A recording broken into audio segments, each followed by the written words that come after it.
vamos ver o que aconteceria com a economia brasileira se o que se quer fazer, que é supercongelar o salário mínimo, fosse levado à prática. Vamos lá. Supercongelamento do salário mínimo, mas não só, das aposentadorias, pensões e benefícios de prestação continuada. Vamos lá. Supercongelou-se salário mínimo. No mercado de trabalho, 110 milhões de trabalhadores, famílias vendem força de trabalho para as empresas, que agora pagam salários menores para as famílias, por conta do supercongelamento do salário mínimo. Famílias com um salário menor demandam menos bens e serviços das empresas do setor produtivo, das empresas do comércio e de prestação de serviços. Então, com uma demanda menor no mercado consumidor, as empresas planejarão uma produção menor para o futuro. Quando as empresas começam a planejar menos produção para o futuro, as empresas passam a comprar menos bens e serviços de outras empresas. Então, olha que interessante e que trágico. Consumo das famílias diminui, produção das empresas diminui. Com isso, a demanda das empresas por bens e serviços diminui também. E isso causa no mercado consumidor uma diminuição grande das transações de compras e vendas. Isso faz com que a tributação do Estado, a arrecadação tributária encolha. E o que acontece com a administração do governo do Estado quando a arrecadação tributária, a arrecadação de impostos diminui? Ora, ele começa a tomar dívida no mercado para poder cumprir os compromissos normais que ele tem de cumprir. Administrar a moeda nacional, prestar serviços públicos e fazer o investimento público. O Estado, com uma arrecadação menor, começa a se endividar. Esse endividamento faz com que haja um impacto muito grande aqui no mercado de capitais. Por quê? Vamos olhar aqui, ó. Consumo das famílias cai. E a gente sabe que uma parte do consumo das famílias é financiada com crédito. Então, ó, salários menores, as dívidas aumentam. Então, ó, a dívida das famílias sobem.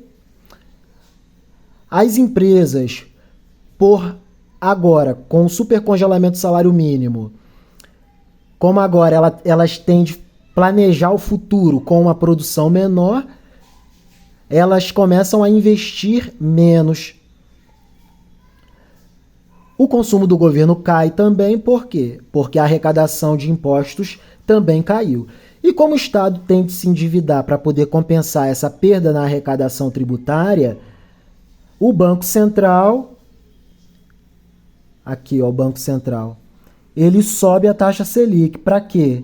Para poder tentar fazer com que o mercado não sofra com pressões inflacionárias e que o governo do Estado efetivamente gaste menos. Só que o que acontece? O mercado, que já está com fluxo circulatório de dinheiro, de moeda bem menor, começa a ver a taxa Selic subir, e a subida da taxa Selic faz com que o custo do crédito para as empresas e para as famílias suba. Olha só que trágico. O dinheiro começa a circular menos na sociedade e as taxas de juros sobem.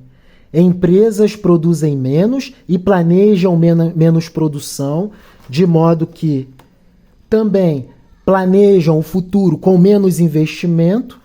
E empresas que planejam menos produção para o futuro e menos investimentos começam a desempregar trabalhadores.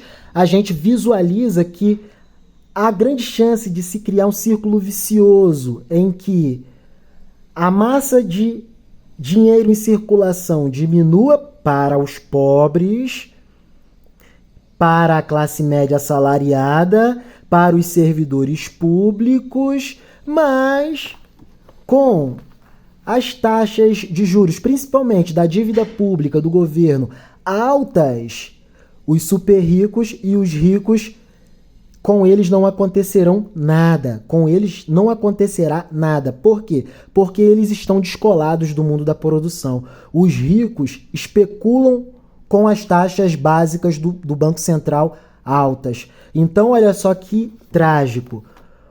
O trabalhador perde com o supercongelamento do salário mínimo, as empresas produzem menos, perdem receita, o governo do estado perde tributação.